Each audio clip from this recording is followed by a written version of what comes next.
এবার তুই বুঝতে পারলি আমার শক্তি কত বেড়ে গেছে? আজকে তোর সব খেলা আমি শেষ করব।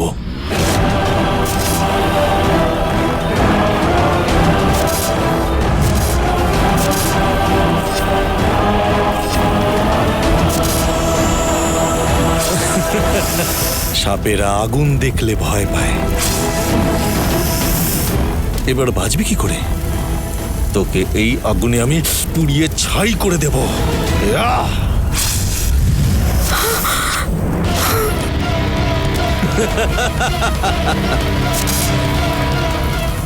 এই আগুনে পুড়ে ছাই হয়ে তুই চিরকালের জন্য শেষ হয়ে যাবি।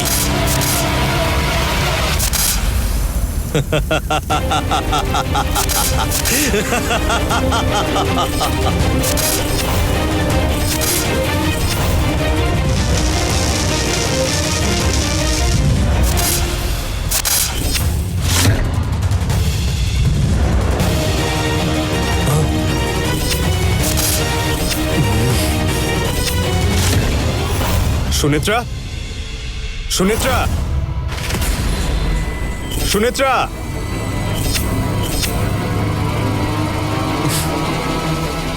ও গেল কোথায়?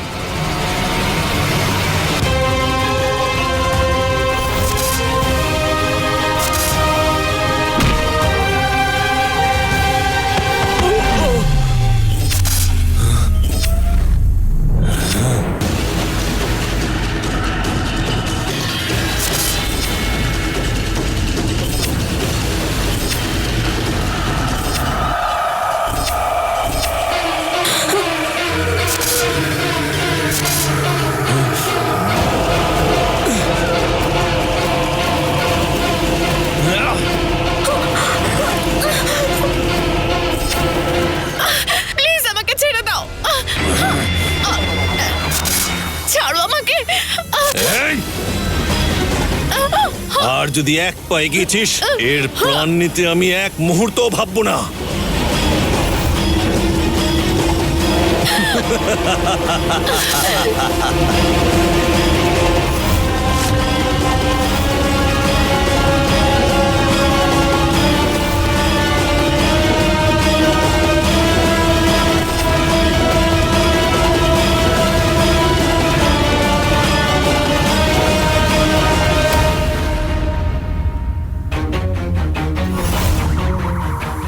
তোকে জব্দ করতে আমি একটা ছোট্ট খেলা খেললাম আর তাতেই কাজ দিয়ে দিল। আমার প্রাণের পেছনে পড়লেও এই মেয়েটির প্রাণ রক্ষা করার কথা ভাবছিস। তুই তো খুব ভালো একটা সাপ দেখছি। আর যদি তুই ওই জায়গা ছেড়ে একটু এগিয়েছিস এই মেয়েটাকে এখান থেকে আমি ছুঁড়ে নিচে ফেলে দেবো।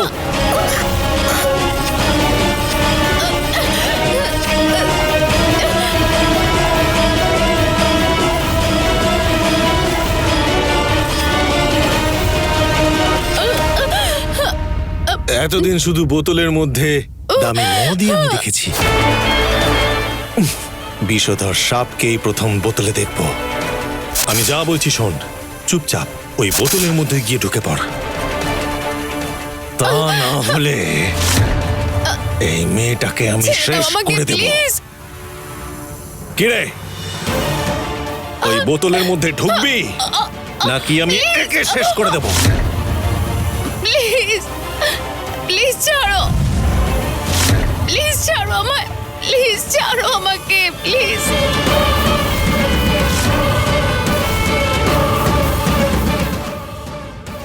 প্লিজ আমাকে ছেড়ে দাও, প্লিজ প্লিজ প্লিজ প্লিজ আমায় ছাড়ো, প্লিজ। এটা ভালো হতো তোর জন্য তুই যদি এসব না দেখতিস, কিন্তু তুই তো সব জেনে ফেললি আমার সম্বন্ধে। যদি এই সব কথা বাইরে কাউকে বলেছিস যে রাজশেখরের সুপুত্র আমি স্বয়ং কর্ণকে একজন সাধারণ মানুষের তুলনায় অনেক শক্তিশালী হতে তুই দেখেছিস, আমি সত্যি কাউকে কিচ্ছু বলবো না, আমাকে ছেড়ে দাও প্লিজ, আমি সত্যি বলছি।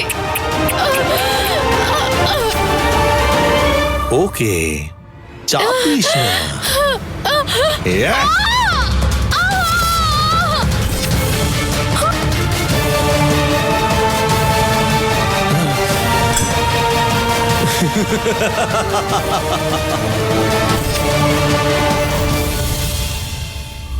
ও তুই এখনো এত রেগে আছিস? ও বুঝেছি, ওই মেয়েটাকে আমি ফেলে দিলাম বলে। কি করতাম বল, ও তো আমাকে বললো আমাকে তুমি ছেড়ে দাও, তাই আমি ছেড়ে দিলাম। আমি কিন্তু ভদ্রলোকের ছেলে, কেউ যদি কিছু বলে সেটা আমি অক্ষরে অক্ষরে পালন করি। আরে এই জন্যই তো ওকে আমি ছেড়ে দিলাম। স্নেকি বেবি। হ্যাঁ, এই এই না না না,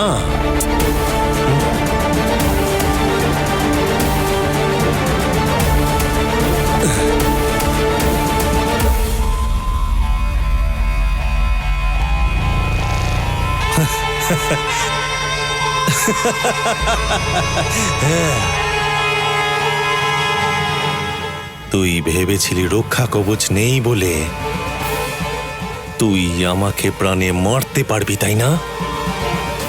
এবার সেই একই রক্ষা কবচ তোকে কেমন নাচাবে দেখ।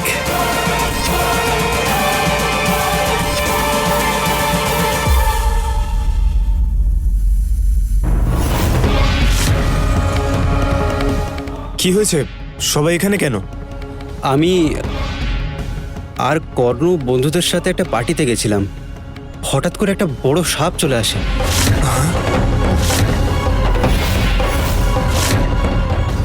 আর কর্ণকে অ্যাটাক করে।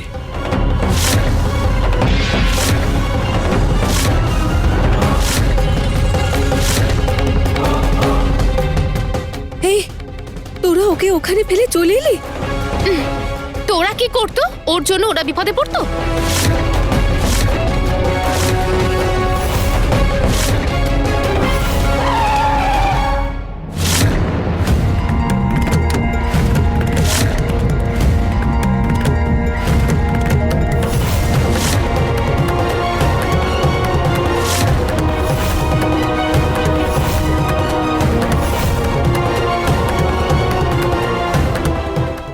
ভাগ্য ভালো আমি এখানে চলে এসেছি, না এলে তো জানতেই পারতাম না এখানে কি হচ্ছে। ওই ওষুধটা সুনেত্রাকে ধরে ফেলেছে, এবারে ও কি করবে শুধু ওই জানে।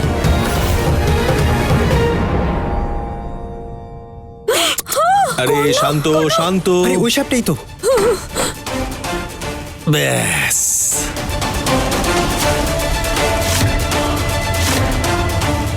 এই সাপটাই তো আমরা তখন দেখেছিলাম।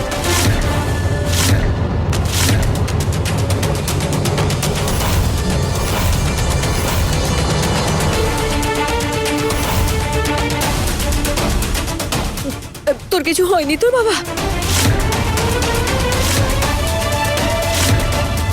তোর রক্ষা কবচটা কোথায়?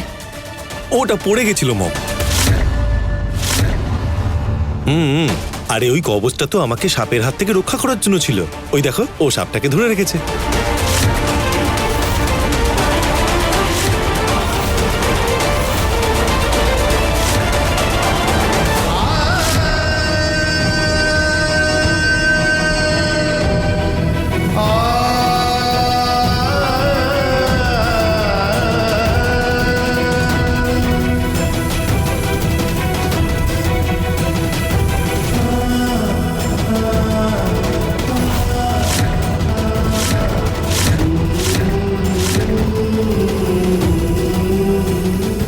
এবার আমরা কি করব?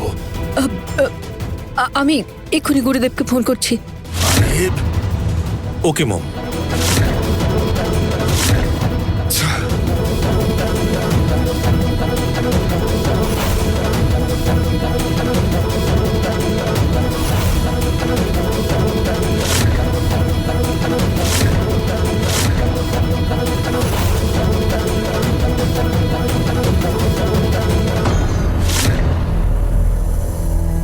বড় বাবা, আর একটা কথা বলি, সুনেত্রাও রুমে নেই।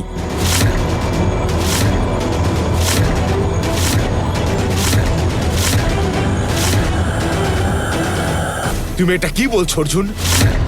ওর ঘরে নেই মানে কোথায় গেছে? আমি এ বিষয়ে কিচ্ছু জানি না বড় বাবা। আমি ঘুম থেকে উঠে দেখলাম সুনেত্রা ঘরে নেই। তখন কর্ণও নিজের রুমে ছিল না।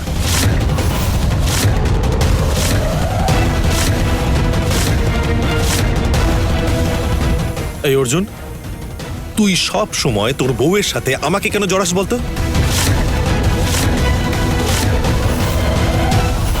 আমি সুনেত্রার সঙ্গে তোর কোনো কথাই কানেক্ট করছি না। আমি শুধু বলতে চাইছি, মধ্যরাতে এভাবে কাউকে কিছু না বলে তুই কোথায় গেছিলি? হ্যাঁ, গেছিলাম। আরে তো আমি প্রায় মাঝরাতে বেরোই, এর মধ্যে নতুন কি আছে? আরে লোকের মুখে শুনতাম বিয়ের পর নাকি ছেলেরা বদলে যায়। তোকে দেখার পর আমাকে এখন বিশ্বাস করতে হচ্ছে লোকেদের কথাটাই ঠিক। আগে তুই সবসময় আমার কথা শুনে চলতি, আজকাল তুই কার যে কথা শুনে চলিস সেটাই বুঝতে পারি না।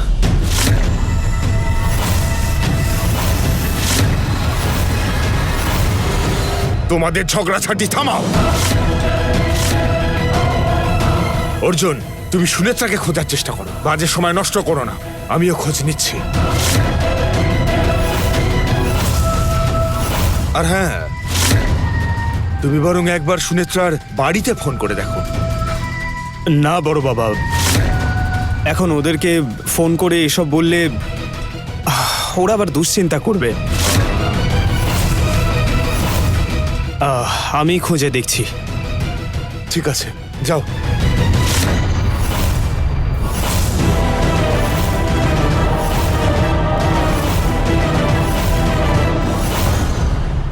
আমার মনে হয় পুরনো শিব মন্দিরেই গেছে ও।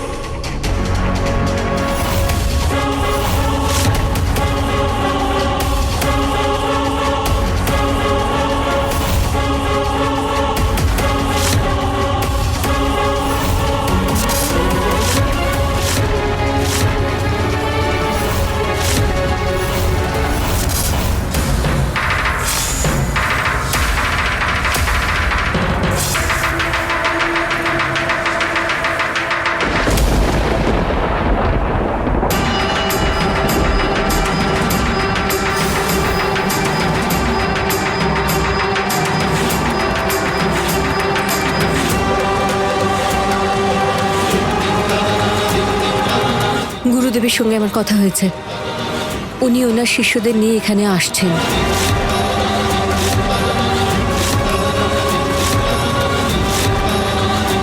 ততক্ষণ এই সাপটাকে নিয়ে কি যে করি। গুরুদেবকে আগে আসতে দে, তারপর ভেবে দেখা যাবে ওই সাপটা নিয়ে কি করা যাবে।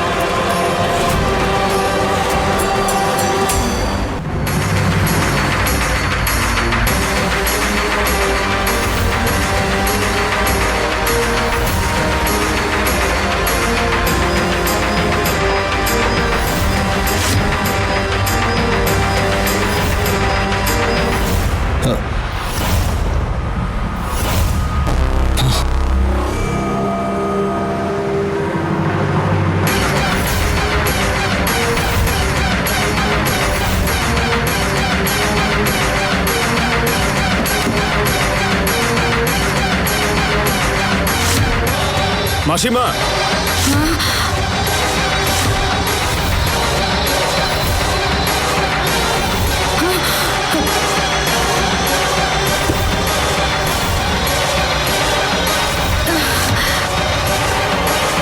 অর্জুন, মাসিমা,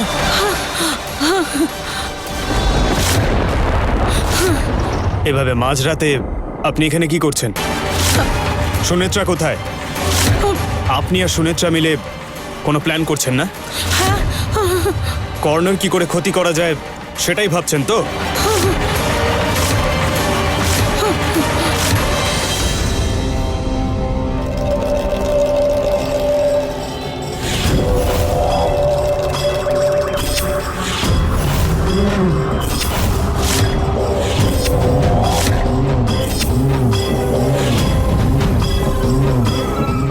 আসুন গুরুদেব, ভেতরে আসুন।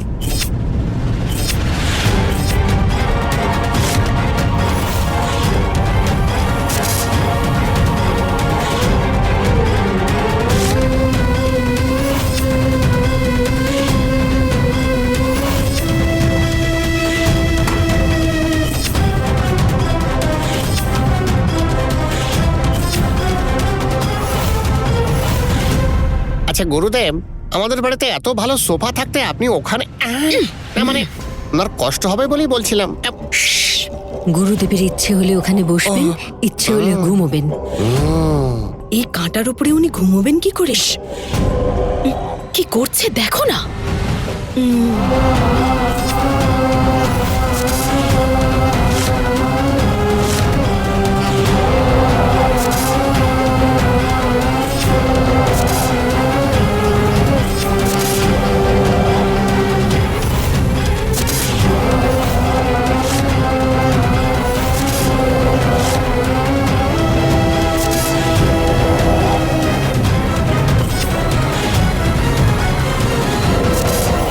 বাবা, আমার কথাটা শোনো। এই, আমি কিচ্ছু শুনতে চাই না। আপনি একটাও কথা বলবেন না। আগে সুনেত্রার কাছে নিয়ে চলুন। তুমি সুনেত্রার সাথে কথা বলতে পারবে না বাবা। কেন? কেন বলতে পারবেন না? আমি এক্ষুনি সুনেত্রার সঙ্গে কথা বলতে চাই। সেটা সম্ভব না বাবা। কেন সম্ভব নয়? কারণ হলো, সবার আগে তোমায় সত্যিটা জানতে হবে। আমি আজ তোমায় বলবোই আসল সত্যিটা কি। তোমার সত্যিটা জানা উচিত। আমার আজে বাজে কথা শোনার প্রয়োজন নেই, আপনাকে আগেই তো বললাম। প্রয়োজন অবশ্যই আছে। বললে তুমি বুঝতে পারবে কতটা গুরুত্বপূর্ণ বিষয় নিয়ে আমি কথা বলছি। সুনেত্রার জীবন বাঁচাতে আমায় তোমাকে সত্যিটা বলতে হবে।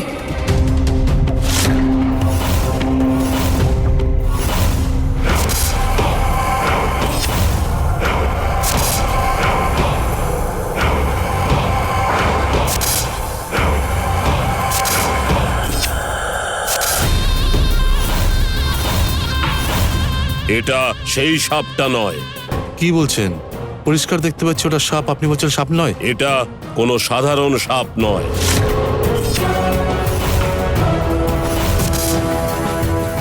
এটা নাগিনী।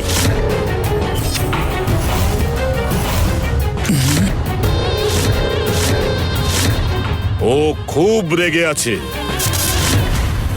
ও তোমার ছেলের উপর খুব রেগে আছে। ও তোমার ছেলের উপর খুব রেগে আছে।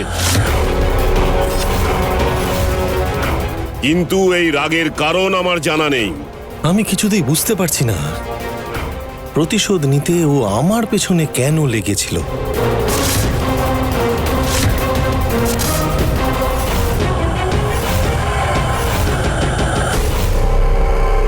বাবা, আসলে আমি বললাম তো আমার শোনার একটু ইচ্ছে নেই, তাহলে কেন তখন থেকে জোর করে যাচ্ছেন?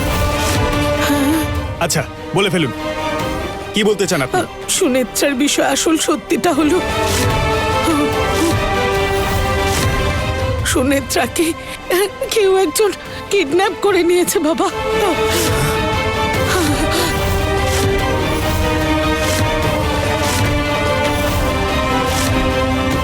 আজ রাতটা পূর্ণিমার রাত। আজকের রাতটা হলো প্রার্থনা করার জন্য খুবই শুভ। জন্ম জন্মান্তরে যেন তোমাদের সম্পর্ক অটুট থাকে। জন্ম জন্মান্তরে তোমরা দুজন যেন একসাথে থাকতে পারো। মহাদেবের কাছে সেই প্রার্থনাই ও করতো বাবা। কিন্তু কিন্তু সুনেত্রাকে কেউ কিডন্যাপ করে নিয়ে গেছে বাবা। ওরা যে ওকে নিয়ে কোথায় রেখেছে সেটা বুঝতে পারছি না বাবা। ওরা যখন কথা বলছিল তখন আমি এই জিনিসটা পেয়েছি। এই দেখো, দেখো, পড়ে দেখো।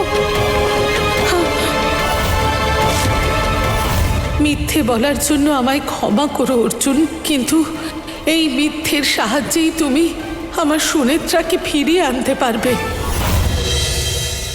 গুরুদেব, দয়া করুন, আমার ছেলের প্রাণ বিপন্ন। আপনি কিছু একটা করুন গুরুদেব, আমার ছেলেটার প্রাণ বাঁচান আপনি। গুরুদেব, কি ভাবছেন এবার এই সাপটার কি গতি করবেন আপনি? আমি ওকে শেষ করে ফেলবো।